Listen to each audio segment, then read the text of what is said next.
क्योंकि मर जाएंगे। मर जाएंगे। मर जाएंगे। नहीं देखा फिर भी यकीन है।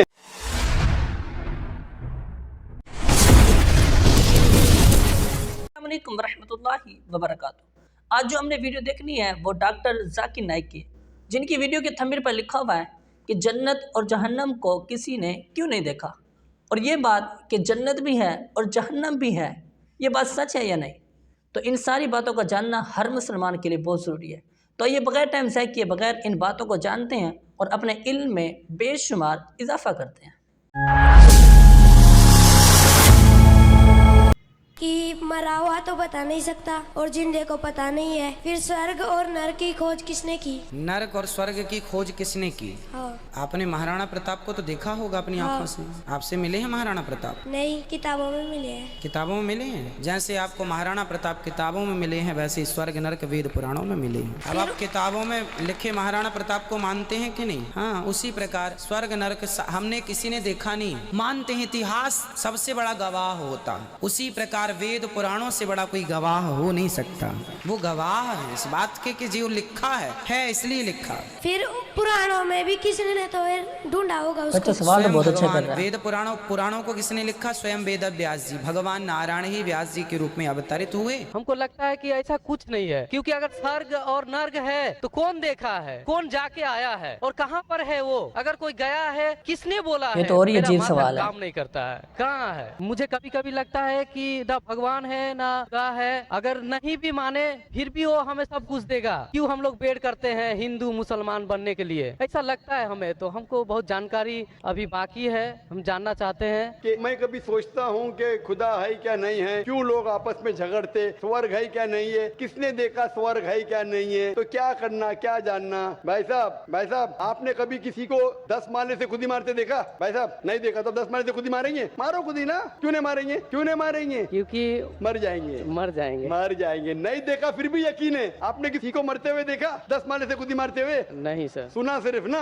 सुना, यकीन क्या ना अपनी बुद्धि पे। तो यही चीज सब चीज देखना जरूरी नहीं। मैं स्वर्ग को देखूंगा तो ही मानूंगा। क्या आपको अमेरिका जाना जरूरी है मानने के लिए अमेरिका है क्या? नहीं। आज टेक्नोलॉजी बढ़ चुकी है भाई साहब। आप 10 मारने से खुद ही मार के एक आदमी को मरते देखेंगे फिर ही बोलेंगे अच्छा 10 मारने से खुद ही मारेगा तो इंसान मर जाएगा। ये जरूरी नहीं देखना। अपने बुद्धि से आपको इम्तिहान लेने पड़ेगा, क्या बात सच है क्या बात गलत है। तो आप जब पढ़ते हैं, जो शास्त्र पढ़ते हैं जो आपकी बुद्धि को नहीं संतुष्ट करता है, आप उसमें नहीं मानते, तो ऐसे शास्त्र पढ़ो जो आपकी बुद्धि को मनवाएगा। और मिसाल के तौर के ऊपर कुरान मजीद, आज अगर आप साइंस और टेक्नोलॉजी के हवाले से कुरान मजीद चेक करते, कुरान मजीद में एक भी आयत नहीं जो साइंस के खिलाफ है। आज आप 80% चीज मिसाल के तौर पे साइंस के जरिए कुरान मजीद की साबित कर सकते हैं। 20% एम्बिग्युअस है, नीदर सच नीदर गलत। मिसाल के तौर पे साइंस ने ये साबित नहीं की क्या स्वर्ग है या नरक है, बराबर। साइंस ने ये भी नहीं साबित की कि दूसरी जिंदगी है, पुनर्जन्म, लाइफ आफ्टर डेथ। लेकिन अगर 80% 100% सही है, 20% डाउटफुल है, नीदर राइट नीदर रॉन्ग, मेरी लॉजिक कहती है कि इंशाअल्लाह ये 20% भी सही रहेंगी। ये अंधविश्वास नहीं है, ये लॉजिकल विश्वास है। तो कुरान में बाकी साइंटिफिक फैक्ट के अलावा ये भी लिखा है कि स्वर्ग है नरक है। तो ऐसी किताब पढ़ो जिससे आपका मन संतुष्ट हो। आप कुरान मजीद पढ़ो,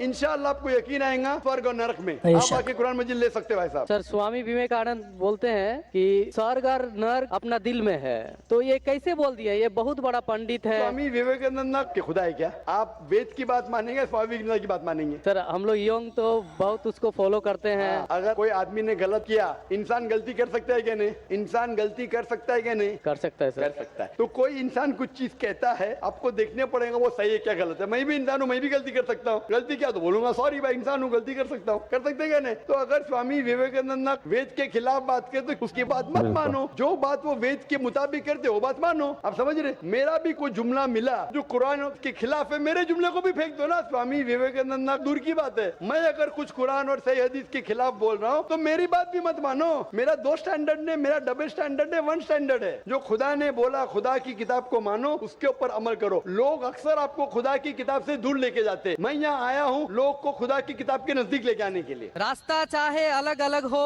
पर मंजिल सबका एक है। सबका मंजिल जो है खुदा, वही तो भगवान है। और उस मंजिल तक पहुंचने के लिए मैं मानता हूँ आप एक ऐसा सीढ़ी है और हम भटके का राह दिखाने वाला इस दुनिया में एकमात्र आप हैं। तो इस मेरे लाइन में आप कुछ बोलिए। मैं और एक बात कहना चाहता हूँ सर, मैं आपको एक वृक्ष की तरह देखना चाहता हूँ, ट्री की तरह, गाछ की तरह, जो कोई शर्त बिना ही अपना ऑक्सीजन देते हैं, फल मूल देते हैं। मैं ऐसा आपको देखना चाहता हूँ। मैं बटा हुआ नहीं देखना चाहता आपको। मैं चाहता हूँ आप मेरा बने, सबका बने, हिंदुस्तान का बने, पूरा दुनिया का बने। आप ही आप रहे, मैं ये चाहता हूँ। सारी तारीफ अल्लाह के लिए है, मैं इन तारीफ का हकदार नहीं हूँ, लेकिन आपने जो शेर और शायरी सुनाई, अल्हम्दुलिल्लाह। मैं ये कहना चाहता हूँ कि हिंदू भी इंसान है, मुस्लिम भी इंसान है, ईसाई भी इंसान है, सिख भी इंसान है, ये सारे इंसान हैं। और हम सारे इंसान एक ही माँ बाप से पैदा हुए, आदम और हव्वा अलैहिस्सलाम, और उनके हम संतान हैं। इसीलिए अल्लाह ताला फरमाते हैं कुरान मजीद में सूरह इसरा में सूरा नंबर 17 आयत नंबर 70 में अल्लाह ताला फरमाते हैं वलक़द कर्रमना बनी आदम, कि अल्लाह सुब्हानहू व तआला ने सारे आदम के बच्चों पे करम फरमाया। आप चाहे इंडिया में रहो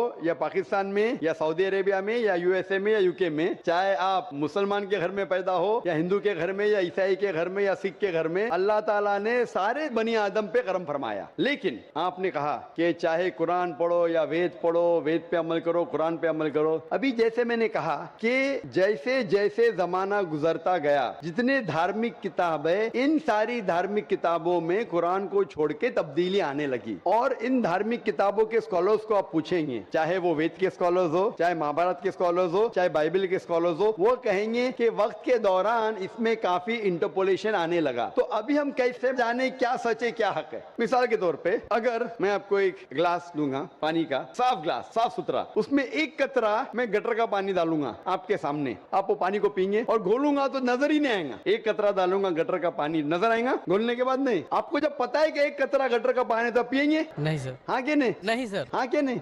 नहीं पिएंगे। अगर नहीं देखे, चुपके से कोई मिला दिया तो शायद पी लेंगे। तो अक्सर लोग को ये नहीं पता है कि मिलावट हो चुकी है। मेरा ये कहना है, जिस तरीके से मैंने कुरान मजीद की आयत की तिलावत की आज के इस सेशन के पहले, सूरह इमरान सूरा 3 आयत नंबर 64 में अल्लाह ताला फरमाते तालू इला कलिमतिन सवाइन बैना बैनकुम, आओ हम उस बात की तरफ जो आप और हम में यकसा है। सबसे पहली बात अल्लाह नाबुदा इल्लल्लाह, कि हम सिर्फ एक अल्लाह सुब्हानहू व तआला की इबादत करें। तो मेरी ये इल्तिजा है लोगों से, सारे इंसानों से, चाहे वो हिंदू हो, क्रिश्चियन हो, चाहे वो मुस्लिम हो, कि मैं उनसे कहता हूं कि कम से कम आप ये तो मान लो कि एक किताब 100% खुदा की तरफ से। तो वो हिंदू कहेगा मुझे कोई एतराज नहीं मानने के लिए कि वेद 100% खुदा की किताब है। वो क्रिश्चियन कहेगा मुझे नहीं एतराज है मानने के लिए कि बाइबल 100% खुदा की तरफ से। वो मुसलमान कहेगा मुझे कोई एतराज नहीं मानने के लिए कि कुरान 100% खुदा की तरफ से। तो मैं कहता हूं कि जो ये तीनों किताबों में यकसा है, कम से कम उस पर तो अमल करे। जो डिफरेंस है वो कल डिस्कस करेंगे। Let us agree what is common, let us follow. जो यकसा है उसके ऊपर तो किसी को एतराज होना ही नहीं चाहिए। तो ये फॉर्मूला लोग क्यों नहीं इख्तियार करते? लोग क्या करते नॉर्मली इंटरफेथ डायलॉग में, हिंदू पंडित आके बोलते हैं सब धर्म सर्वधर्म सब धर्म एक है, वो मुस्लिम आके बोलेगा सब धर्म एक है, वो क्रिश्चियन पादरी आके बोलेगा सब धर्म एक है। ये सिर्फ नाटक है। अगर सारे धर्म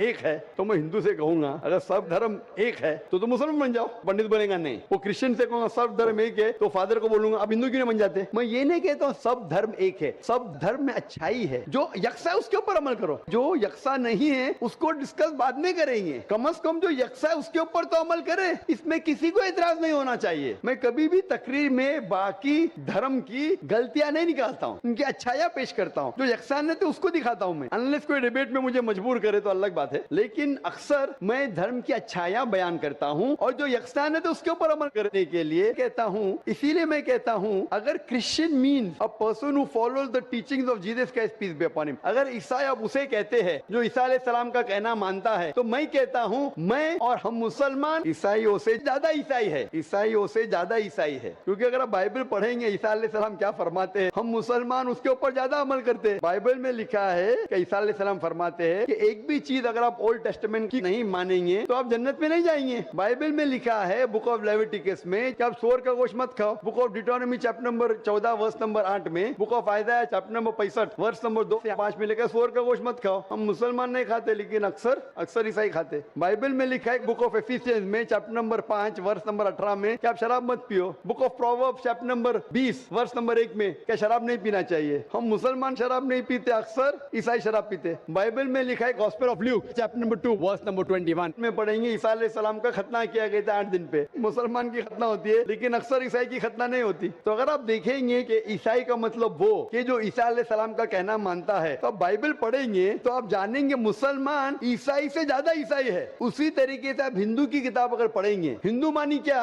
कि हिंदू एक्चुअली ज्योग्राफिकल डेफिनेशन है भाई साहब। हिंदू मीन्स सबसे पहले हिंदू किसने लफ्ज दिया था? अरबों ने जब हिंदुस्तान में आए, उस टाइम हिंदुस्तान कहते नहीं जाता था, जब अरब आए तो यहाँ कहने लगे हिंदी। हिंदी जो ये इंडस वैली सिविलाइजेशन था, इस अतराफ में जो भी लोग रहते थे उसे अरब कहते थे हिंदी। तो ये लफ्ज हिंदू आया अरबों से। इसीलिए मैं आज भी जब जाता हूँ सऊदी अरेबिया, लोग कहते हिंदी हिंदी हिंदी में, तो ज्योग्राफिकली मैं हिंदू हूँ। जो हिंदुस्तान में रहता है वो हिंदू है। और पंडित जवाहरलाल नेहरू कहते हैं कि ये लफ्ज हिंदू कोई भी हिंदू शास्त्र में आपको नहीं मिलेगा जब तक मुसलमान हिंदुस्तान में नहीं आए। अरब हिंदुस्तान आने के बाद ये लफ्ज हिंदू उनके शास्त्र में आया। उसका मतलब ये लफ्ज हिंदू दिया मुसलमानों ने। तो Hindu is a geographical definition. तो उस डेफिनेशन से मैं हिंदुस्तान में रहता हूँ और मुझे गर्व है कि मैं हिंदुस्तानी हूँ। तो उस डेफिनेशन से मैं हिंदू हूँ। और अगर आप बोलते धार्मिक वेद पढ़ेंगे तो वेद को पढ़ चुका हूँ मैं, भगवत गीता पढ़ चुका हूँ, महाभारत पढ़ चुका हूँ। जो यक्षान है तो उसके ऊपर अमल करता हूँ। जो अहम है, जो ब्रह्म सूत्र हिंदुइज्म का एकम ब्राह्मण द्योत्या नास्ते नैना नास्ते किंचन, भगवान एक ही है, दूसरा नहीं है, नहीं है, नहीं है, जरा भी नहीं है। तो ये कहना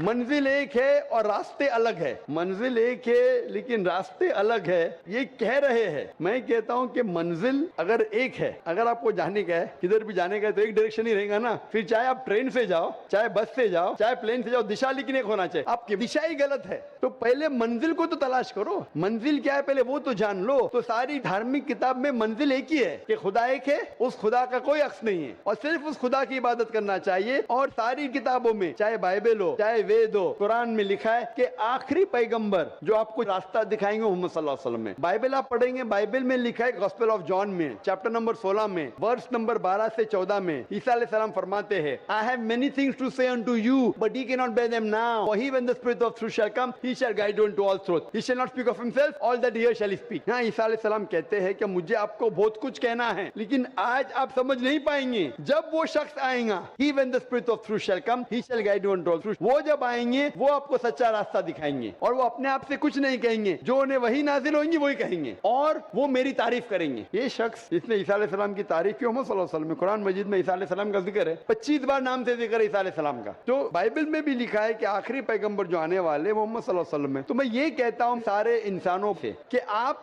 अपनी धार्मिक किताब को पढ़ो, समझो और ये तहकीक करो कि कमेंट क्या है। कम से कम कमेंट पे तो अमल करो। जो कमेंट नहीं उसके ऊपर डिस्कशन कल कर सकेंगे। तो कमेंट पे अमल नहीं कर रहे हो, बोलते मैं धार्मिक हूँ, तो धार्मिक किधर हुए आप? जो डिफरेंस है उसके ऊपर बाद में अमल करो। कमेंट लिखा हुआ है कि खुदा एक है, खुदा के कोई अक्स नहीं है, उसके अलावा किसी की इबादत नहीं करना चाहिए, आखिरी पैगंबर मोहम्मद सल्लल्लाहु अलैहि वसल्लम के ऊपर तो अमल करो। कमेंट लिखा है शराब मत पियो, कमेंट लिखा है औरतों को हिजाब करना चाहिए, बाइबल में भी लिखा है, वेद में भी लिखा है, कुरान में भी लिखा है। कमेंट ये लिखा है जुआ खेलना हराम है। ये सब जो कॉमन है, आप मेरी तकरीर सुनिए। इस्लाम और ईसाईयत में यकसानियत, इस्लाम और हिंदुइज्म में यकसानियत, इसके ऊपर अमल करो और इंशाअल्लाह इस पे अगर कम से कम अमल करेंगे तो दुनिया में शांति रहेंगी और असल भाईचारा रहेगा। उम्मीद करता हूँ डॉक्टर जाकिर नाइक की ये वीडियो आपको बहुत अच्छी लगी होगी और इस वीडियो को देखने के बाद आपके इल्म में बेशुमार इजाफा हुआ होगा।